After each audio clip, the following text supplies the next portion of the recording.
رسوله الكريم أما بعد فقد قال الله تبارك وتعالى كما ورد في سورة التوبة أعوذ بالله من الشيطان الرجيم بسم الله الرحمن الرحيم إن الله اشترى من المؤمنين أنفسهم وأموالهم بأن لهم الجنة يقاتلون في سبيل الله فيقتلون ويقتلون وعدا عليه حقا في التوراة والإنجيل والقرآن ومن أوفى بعهده من الله فاستبشروا ببيعكم الذي بايعتم وذلك هو الفوز العظيم.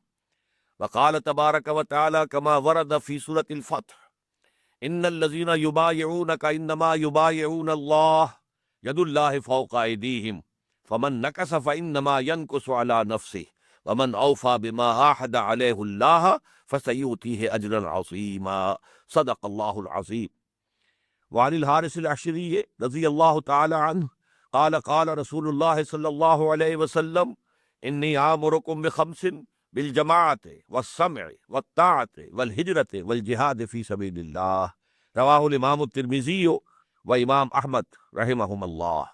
وعن عبادة بن الصامت رضي الله تعالى عنه قال بايعنا رسول الله صلى الله عليه وسلم على السمع والطاعة في العسر واليسر والمنشد والمكره وعلى أثرة علينا وعلى لا ننازل أمر أهله وعلى أن نقول بالحق أينما كنا لا نخاف في الله لومة لائم. وكان أصحاب النبي صلى الله عليه وسلم ينشدون في غزوة الأحزاب نحن الذين بايعوا محمدا على الجهاد ما بقينا ابدا. رواہ البخاری رحمہ اللہ. رب اشرح لی صدری ویسر لی امری واحلل عقدۃ من لسانی یفقہوا قولی. معزز ناظرین اور محترم خواتین، السلام علیکم ورحمۃ اللہ وبرکاتہ. یہ بات آپ کے سامنے آ چکی ہے کہ اللہ تعالیٰ نے جو انقلابی مشن محمد الرسول اللہ صلی اللہ علیہ وسلم فداہ آباؤنا و امہاتنا کے حوالے کیا تھا، اس کا پہلا مرحلہ یہ تھا کہ ایک ایسی جماعت تیار ہو جو مضبوط ہو، منظم ہو، جس کا تزکیہ ہو چکا ہو، جس کے رگ و پے میں ایمان سرایت کیے ہوئے، یقین اللہ کا، آخرت کا، رسالت کا. یہ چیزیں جب تک پوری نہ ہوں اور یہ جماعت ایک معتدب تعداد میں نہ ہو، ظاہر بات ہے کہ نظام سے ٹکر مول نہیں لی جا سکتی. جو میں نے شعر آپ کو سنایا تھا کہ با نشہ درویشی در ساز و دمادم زن چو پختہ شوی خدرا بر سلطنت جب زن. پہلے یہ درویشی ہے، دعوت ہے، تبلیغ ہے، تربیت ہے، تزکیہ ہے. ہاں، جب تیار ہو جاؤ تو پھر اپنے آپ کو سلطنت جم سے ٹکرا دو. اب آج مجھے آپ سے گفتگو کرنی ہے کہ یہ جماعت جس کو کہ حضور نے قرآن کے مقناطیس کے ذریعے سے کھینچا، پھر ان کا تزکیہ بھی قرآن کے ذریعے سے کیا، یتلو علیہم آیاتہ ویزکیہم، اور پھر ان کو کتاب اور حکمت کی تعلیم بھی دی. یہ 4 جگہ پر قرآن مجید میں جو یہ مضمون آیا ہے وہ میں آپ کے سامنے لا چکا ہوں. تو اس جماعت کو منظم کس بنیاد پر کیا؟ اس جماعت کا ڈسپلن کیا تھا؟ دیکھیے، اس جماعت کی تنظیم کی بنیاد تھی نبی اکرم صلی اللہ علیہ وسلم کے دعوی نبوت اور رسالت کو تسلیم کر لینا. جب کسی نے یہ مان لیا کہ آپ اللہ کے نبی اور رسول ہیں، اور آپ تو اپنی طرف سے کوئی بات نہیں کہتے، اللہ کی طرف سے کہتے، وَمَا يَنطِقُ عَنِ الْهَوَىٰ إِنْ هُوَ إِلَّا وَحْيٌ يُوحَىٰ، تو اس کے آگے تو اطاعت، سر اطاعت خم کرنا ہی کرنا ہے، سر تسلیم خم کرنا ہی کرنا ہے. وَمَا أَرْسَلْنَا مِن رَّسُولٍ إِلَّا لِيُطَاعَ بِإِذْنِ اللَّهِ، ہم نے نہیں بھیجا کسی رسول کو مگر اس لیے کہ اللہ کے حکم سے اس کی اطاعت کی جائے. اطیعوا اللہ واطیعوا الرسول، اطاعت کرو اللہ کی، اطاعت کرو اس کے رسول کی. تمام انبیاء کی دعوت بھی قرآن میں آئی، ان اعبدوا اللہ واطیعون، اللہ کی عبادت کرو اور میری اطاعت کرو. تو یہ اطاعت رسول لازمی تقاضا ایمان کا. جب تمام مسلمان جو ہے حضور کے مطیع ہے تو گویا کہ یہ محمد الرسول اللہ والذین معہ ایک مضبوط جماعت بن گئے. حضور اللہ کے نبی بھی ہے، اللہ کے رسول بھی ہے، اللہ کی طرف سے ہادی بھی ہے، بشیر بھی ہے، نذیر بھی ہے، لیکن امیر جماعت بھی ہے، سپہ سالار بھی ہے. یہ ساری حیثیتیں بھی محمد الرسول اللہ کو حاصل ہوئیں. تو یہ ابتدائی معاملہ تھا کہ ایمان لانے والے لازماً حضور کی اطاعت کرنے کے پابند تھے. اس میں جیسے آگے بات بڑھی تو حضور نے پھر بیعت لی ہے.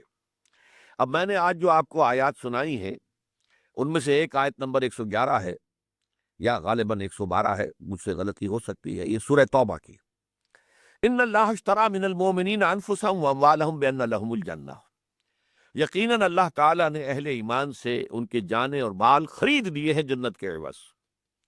یہ قیمت بعد میں دی جائے گی اور یہاں تمہیں اپنی جان اور مال کھپا دینی ہے اللہ کے دین کو غالب کرنے کی جد و جہد میں، اور تم اگر ایمان لائے ہو تو یہ سودا ہو چکا۔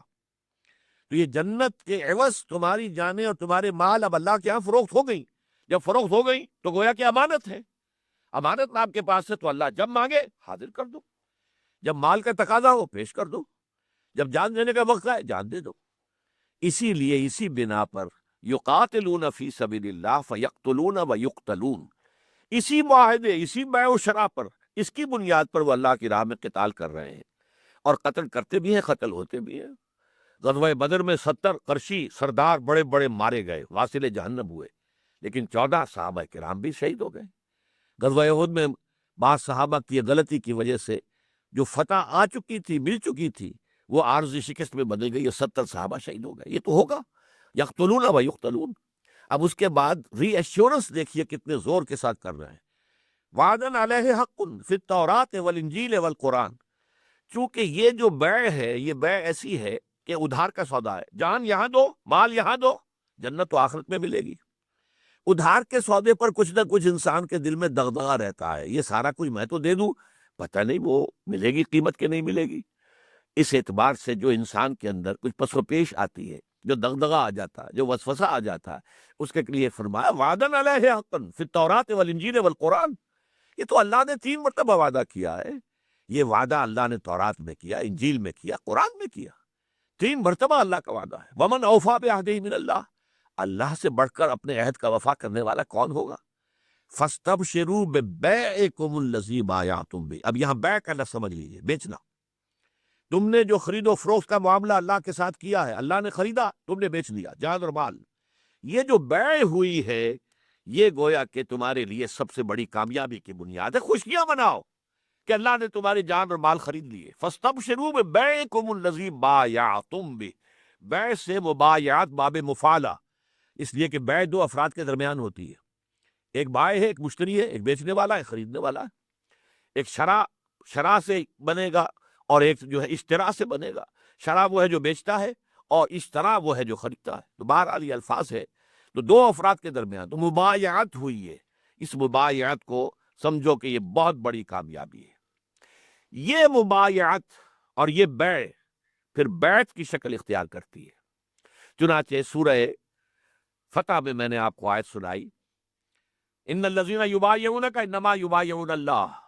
اے نبی، جو لوگ آپ سے بیعت کر رہے ہیں وہ حقیقت میں اللہ سے بیعت کر رہے ہیں۔ اب دیکھیے یہاں پر ان الذین یبایعونک انما یبایعون اللہ ید اللہ فوق ایدیہم، ایک ہاتھ آپ کا ہے، اس پر ہاتھ رکھ رہا ہے بیعت کرنے والا، اس کے اوپر ایک اور ہاتھ ہے، وہ غیر مرئی ہے، وہ نظر نہیں آ سکتا، وہ اللہ کا ہاتھ ہے۔ یعنی یہ ٹرائی پارٹائٹ ایگریمنٹ ہے۔ یہ سیل جو ہے اس نوعیت کی ہے کہ اصل خریدار اللہ، فروخت کنندہ تم، لیکن بیچ میں رسول ہے۔ رسول اللہ کی طرف سے تمہیں بتائے گا کب جان پیش کر دو، رسول تمہیں بتائے گا مال لا کے پیش کر دو۔ تو گویا کہ یہ بیعت حضور سے ہو رہی ہے، بیع اللہ سے ہوئی ہے۔ ان اللہ اشتری من المؤمنین انفسهم واموالهم بان لهم الجنہ۔ یہ بیعت تو ہوئی ہے اللہ کے اور بندے کے درمیان، صاحب ایمان بندے کے درمیان، لیکن بیعت ہو رہی ہے محمد الرسول اللہ صلی اللہ علیہ وسلم سے کہ ہم آپ کے تابع ہیں۔ آپ جب کہیں گے جان ہتھیلی پر رکھ کر میدان جنگ میں حاضر ہو جائیں گے، جانے دینے کے لیے تیار رہیں گے۔ آپ جب کہیں گے مال و اسباب آپ کے قدموں میں لا کر نچھاور کر دیں گے۔ یہ اللہ کی امانت ہمارے پاس ہے، بیچ تو ہم چکے اللہ کے ہاتھ، جنت کے عوض۔ اب آپ جو ہے اللہ کے نمائندے کی حیثیت سے ہمیں بتائیں گے کہ یہ جان اور مال کہاں خرچ کرے۔ یہ ہے وہ بیعت جس کی بنیاد پر کہ پھر حضور نے ایک ڈسپلن قائم کیا۔ اس لیے کہ جب جماعت آگے بڑھتی چلی گئی، پہلے تو یہ تھا کہ مکے میں ہے صرف، اور مکے میں حضور بنفس نفیس موجود ہیں، تو سب لوگوں کا رابطہ ہے، تو کوئی تنظیمی ڈھانچہ بنانے کی ضرورت نہیں تھی۔ جب مدینے کے لوگ بھی ایمان لے آئے، پھر آپ نے تنظیمی ڈھانچہ بنایا، حضور نے بیعت لی۔ اب یہ بیعت ہے جس کے میں نے الفاظ آپ کو سنائے ہیں، یہ کسی بھی تنظیم کے اعتبار سے، انقلابی تنظیم کے اعتبار سے جامع ترین دستور ہے جو ایک حدیث میں ہے، اور یہ حدیث متفق علیہ ہے، بخاری شریف میں بھی ہے، مسلم شریف میں بھی ہے۔ اور جس حدیث کی سند پر اور جس کی صحت پر یہ دونوں بزرگ جو ہے متفق ہو جائیں، تو وہ یوں سمجھیے روایت کے اعتبار سے قرآن کے آس پاس پہنچ جاتی ہے۔ حضرت عبادہ ابن صامت رضی اللہ تعالی عنہ ہے، جو بیعت عقبہ اولیٰ بیعت عقبہ ثانیہ دونوں میں شریک تھے۔ وہ فرماتے بایعنا رسول اللہ صلی اللہ علیہ وسلم، ہم نے بیعت کی تھی اللہ کے رسول سے، کس بات کی؟ علی السمع، آپ کا ہر حکم سنیں گے، والطاعت، اطاعت کریں گے، فی العسر، مشکل میں بھی، والیسر، آسانی میں بھی، والمنشط، اگر طبیعتیں آمادہ ہوں گی تب بھی، والمکرہ، اپنی طبیعتوں پر جبر کرنا پڑا تب بھی، وعلی اثرۃ علینا، اور اس کے باوجود کہ آپ دوسروں کو ہم پر ترجیح دے دیں، ہم کبھی یہ نہیں کہیں گے ہم آپ کے پرانے خادم ہیں، آپ نے ایک نیو کمر کو، نو وارد کو ہم پر امیر کیسے بنا دیا؟ نہیں، it will be your prerogative, یہ آپ کا اختیار ہوگا، جس کو چاہے امیر بنائے، اور جس کو آپ امیر بنا دیں گے اس سے ہم جھگڑیں گے نہیں، اس لیے کہ اب تو برانچنگ ہوگی نا، ایک تو ہے امیر اعلیٰ سب سے اوپر، اس کے بعد جو ہے کسی علاقوں کے امیر ہوں گے، کسی شہر کا امیر ہے، کسی اس شہر کے اندر جو چھوٹے محلے ہیں ان کے امیر ہے، تو یہ تو برانچنگ نظام ہے۔ اسی لیے حضور نے پھر اس کی وضاحت کر دی کہ من اطاعنی فقد اطاع اللہ ومن عصانی فقد عصى اللہ، جس نے میری اطاعت کی اس نے اللہ کی اطاعت کی، اور جس نے میری نافرمانی کی اس نے اللہ کی نافرمانی کی۔ ومن اطاع امیری فقد اطاعنی ومن عصى امیری فقد عصانی، اور جس نے میرے مقرر کردہ امیر کی اطاعت کی اس نے گویا میری اطاعت کی، اور جس نے میرے مقرر کردہ امیر کی نافرمانی کی اس نے گویا میری نافرمانی کی۔ یہ ہے وہ سم و طاعت، لسن اینڈ اوبے، فاسمعوا واطیعوا، قرآن مجید میں بار بار آتا ہے، اذ قلتم سمعنا واطعنا۔ یہ اطاعت کیسی ہوتی ہے کہ محض سننے پر اطاعت جو ہے لازم ہو جائے۔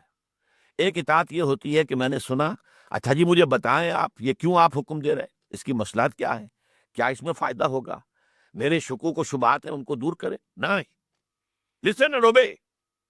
جیسے کہ انگریزی کی ایک نظم تھی، light of charge of the light brigade, کسی ایک جنگ میں، جبکہ ابھی گھوڑے ہی ہوتے تھے، یہ توپے ووپے نہیں تھی اور ٹینک نہیں تھے، ایک رسالہ تھا 600 سواروں پر مشتمل، اور اسے حکم دے دیا گیا charge the light brigade, light brigade حملہ کرو۔ اب اس لائٹ بریگیڈ کو معلوم تھا cannons to right of them, cannons to left of them, cannons in front of them, volleyed and thundered, کہ توپیں نصب ہیں داہنی طرف بھی، توسیں نصب ہیں بائیں طرف بھی، توپیں نصب ہیں سامنے بھی، اور وہ ان کے اندر سے جو ہے آگ نکل رہی ہے، اگل رہے ہیں آگ، اور وہ جو ہے تھنڈرڈ، وہ بڑی گرج رہی ہیں، گرج کے ساتھ گولے پھینک رہی ہیں، تو سم ون ہیز بلنڈر، یہ تو کسی نے غلط حکم دیا ہے ان حالات میں آگے حملہ کرنا۔ لیکن there's not to reason why, there's but to do and die۔ لیکن ان فوجیوں کا کام یہ نہیں تھا کہ چون و چرا کرے، کیوں کیسے کیسے دے دیا، نہیں، ان کا کام یہ تھا جو حکم ہوا ہے اس کو پورا کریں، اور مرتے ہیں تو مر جائیں۔ there's but to do and die۔ so into the valley of death rode the 600، لہذا اس حکم کے تابع ہو کر وہ 600 کے 600 سوار جو ہیں موت کی وادی میں اتر گئے، ختم ہو گئے۔ یہ سم و طاعت فوج کا ہوتا ہے، لسن اینڈ اوبے، فاسمعوا واطیعوا۔ اور اس کے لیے اب آپ کو میں بتاتا ہوں ایک جو چھوٹی حدیث ہے، حضور فرماتے ہیں انی آمرکم بخمس، لوگوں میں تمہیں 5 باتوں کا حکم دے کر جا رہا ہوں، اللہ امرنی بہن، اللہ نے مجھے ان کا حکم دیا ہے، یعنی میں اپنی طرف سے نہیں کہہ رہا، حالانکہ حضور کو حق تھا اپنی طرف سے بھی کہہ سکتے تھے، اور وہ آپ کا حکم بھی واجب الاذعان اور واجب الاطاعت ہوتا، لیکن آپ نے مزید تاکید کے لیے انی آمرکم بخمس اللہ امرنی بہن، میں تمہیں 5 باتوں کا حکم دیتا ہوں اور اللہ نے مجھے ان کا حکم دیا ہے، بالجماعت، جماعت کی شکل میں رہو، منظم، والسمع، امیر کا حکم سنو، والطاعت، اس کی اطاعت کرو بے چون و چرا، اور والجہاد والہجرت والجہاد فی سبیل اللہ، اور اس نظم جماعت کے تحت ہجرت کرو اور جہاد کرو۔ اب ہجرت کیا ہے اور جہاد کیا ہے، اس کی منزلیں ہیں۔ ہجرت کا آغاز کیا ہو جائے گا، حضور سے پوچھا گیا ای الہجرت افضل یا رسول اللہ، اے اللہ کے رسول یہ فرمائیے کہ سب سے افضل ہجرت کون سی ہے؟ آپ نے فرمایا ان تہجر ما کرہ ربک، ہر اس چیز کو چھوڑ دو جو تمہارے رب کو پسند نہیں۔ سامعین اور ناظرین، آج ہی سے آپ ہجرت شروع کر سکتے ہیں، اور یہ وہ ہجرت ہے جسے حضور فرما رہے ہیں کہ یہ افضل الہجرہ، ای الہجرت افضل، سب سے افضل ہجرت کون سی ہے؟ حرام چیزوں کو چھوڑو، غلط چیزوں کو چھوڑو، یہ ہجرت آج رات شروع کیجیے۔ البتہ پھر اس کی منزلیں ہیں، ایک منزل وہ آئے گی جب کفر کے ساتھ باقاعدہ مقابلہ شروع ہو جائے گا، پھر جنگیں ہوں گی، جنگوں کا آغاز ہوگا، تو پھر ہجرت فرض کر دی جائے گی کہ اب آؤ اپنے گھر بار چھوڑو، اپنے بچوں کو، آل اولاد کو چھوڑو، آؤ اپنے آباء و اجداد کی سرزمین کو چھوڑو، اور آؤ تاکہ ساری قوت ایک جگہ پر مرکز کے اوپر جمع ہو جائے، ایک بیس کے اوپر ساری طاقت آ جائے اور پھر کفار کا مقابلہ کیا جا سکے. وہ ہجرت فرض تھی. یہ ہجرت ہے چوٹی کی ہجرت. اعلیٰ ہجرت یہ ہے، افضل ہجرت وہ ہے، لیکن وہاں سے یہاں تک ہجرت کا ہے. اسی طرح پوچھا گیا ای الجہاد افضل ہو یا رسول اللہ، اے اللہ کے رسول سب سے افضل جہاد کون سا ہے؟ بنیاد کیا ہے جہاد کی؟ ان تجاہد نفسک فی طاعت اللہ، کہ تم اللہ کے اطاعت کے لیے اپنے نفس کے خلاف جہاد کرو. نفس کچھ اور کہہ رہا ہے، وہ حرام چیز طلب کر رہا ہے، وہ غلط بات کہہ رہا ہے، لہٰذا کوئی لذت ایسی چاہتا ہے کہ جو اللہ کے نزدیک حرام ہے، اس سے لڑو اپنے نفس سے اور اسے اللہ کے اطاعت کا پابند بناؤ، خوگر بناؤ. یہ جہاد، یہ افضل الجہاد ہے. بلکہ ایک حدیث میں آتا ہے المجاہد من جاہد نفسہ، اصل مجاہد تو ہے ہی وہ جس نے کہ اپنے نفس سے جہاد کیا ہو. لیکن اس سے اوپر جا کر وہ آخری جہاد کی شکل قتال فی سبیل اللہ ہے. ان اللہ یحب الذین یقاتلون فی سبیل اللہ کانہم بنیان مرصوص. ایسی صفیں باندھ کر گویا کہ سیسا پلائی ہوئی دیوار ہے، وہ اللہ کی راہ میں قتال کرتے ہیں، اللہ کی راہ میں جنگ کرتے ہیں. یقاتلون فی سبیل اللہ فیقتلون ویقتلون، اللہ کی راہ میں قتال کرتے ہیں، قتل کرتے بھی ہیں، قتل ہوتے بھی ہیں. یہ ٹاپ کا قتال جہاد ہے. لیکن جہاد شروع کہاں سے ہو گیا؟ کہ ان تجاہد نفسک فی طاعت اللہ. اس عمل کو درجہ بدرجہ بڑھانا اس جماعت کا کام ہوگا. وہ جماعت جو ہے اپنے امیر کے زیر نگرانی ان مراحل کو طے کرے گی، اور بالآخر وہ وقت آئے گا کہ پھر صرف جہاد بمانی کوشش کے نہیں رہ جائے گا، بلکہ قتال شروع ہوگا، جہاں پہ آپ کو معلوم ہے کہ جان ہتھیلی پر رکھ کر میدان میں آنا ہوگا. اور وہ تو ضروری، پھر تو ہاتھ بھی، کسی کا بازو اڑ جائے گا، کسی کی ٹانگیں اڑ جائیں گی. وہ جو زخمی ہوئے تھے غزوہ بدر میں، جو بعد میں شہید ہو گئے اور ان کا انتقال ہو گیا مدینے جاتے ہوئے، ان کی ایک ٹانگ اڑ گئی تھی، ٹانگ کے اوپر تلوار لگی ہے، لنگڑے ہو گئے، گر گئے. اور اب ان کا جو مقابلہ کرنے والا کافر تھا، ولید بن عتبہ، وہ اب ہلاک کرنے والا ہی تھا کہ حضرت علی نے آ کر اس کا جو ہے وہ اس کو ہلاک کر دیا. تو جان تو بچ گئی لیکن ٹانگ اس کی کٹ گئی تھی. وہ بعد میں جو ہے ان کا انتقال بھی ہو گیا. تو یہ ساری چیزیں جو ہیں یہ نظم جماعت کے تحت ہے. نظم جماعت کو ذرا سا توڑ دیا تھا 35 حضرات نے غزوہ احد میں. 35 حضرات. حضور نے کہا تھا تم اس درے سے نہ ہٹنا. 50 افراد تیر انداز. آپ کو اندیشہ تھا کہ ایسا نہ وہ پشت پر تھا درا کہ دشمن پشت پر سے آ کر بھی حملہ آ جائے، ہم تو پھر 2 چکی کے پاٹوں کے اثر پس جائیں گے. تو چاہے تم یہ دیکھو کہ ہم سب ہلاک ہو گئے اور ہماری بوٹیاں نوچ نوچ کر پرندے کھا رہے ہیں، تب بھی تم یہاں سے نہ ہلنا. لیکن اللہ نے جب فتح دے دی تو بہت سے لوگوں نے کہا اب تو فتح ہو گئی، حضور نے تو شکست کے ضمن میں کہا تھا نا، اب تو فتح ہو گئی، چلو یہاں سے. لوکل کمانڈر روکتے رہ گئے، مت جاؤ مت جاؤ مت جاؤ. لیکن 50 میں سے 35 حضرات نے ان کی نافرمانی کی اور چلے گئے. اب اللہ نے سزا دی اور پھر وہ جو فتح جو حاصل ہو گئی تھی وہ عارضی طور پر شکست میں تبدیل ہو گئی. 70 صحابہ پھر شہید ہوئے. حضرت حمزہ بھی ان میں ہیں، مصعب بن عمیر بھی ہیں. خود حضور شدید زخمی ہوئے، آپ کا اتنا خون بہ گیا کہ آپ کمزوری کے باعث جو ہیں بے ہوش ہو گئے، تو خبر اٹھ گئی کہ آپ شہید ہو گئے. تو نظم کی یہ اہمیت ہے. اللہ چاہتا تو کنڈول کر دیتا، کوئی بات نہیں، چلو ان سے غلطی ہو گئی ہے لیکن ان کی فتح کو شکست میں نہ بدلو. لیکن نہیں، اللہ نے کہا کہ ان کی تربیت ہونی چاہیے، آگے اس سے بڑے بڑے مراحل آنے ہیں. اگر یوں ان کی غلطیوں کو کنڈول کر دیا گیا تو آگے اصلاح کیسے ہوگی؟ تو اللہ تعالیٰ نے فرمایا وَلَقَدْ صَدَقَكُمُ اللَّهُ وَعْدَهُ إِذْ تَحُسُّونَهُم بِإِذْنِهِ. سورہ آل عمران میں. دیکھو تم ہمیں دوش نہیں دے سکتے، اللہ نے تو تم سے اپنا وعدہ پورا کر دیا تھا جبکہ تم انہیں گاجر مولی کی طرح کاٹ رہے تھے. اللہ نے تمہیں فتح دے دی تھی.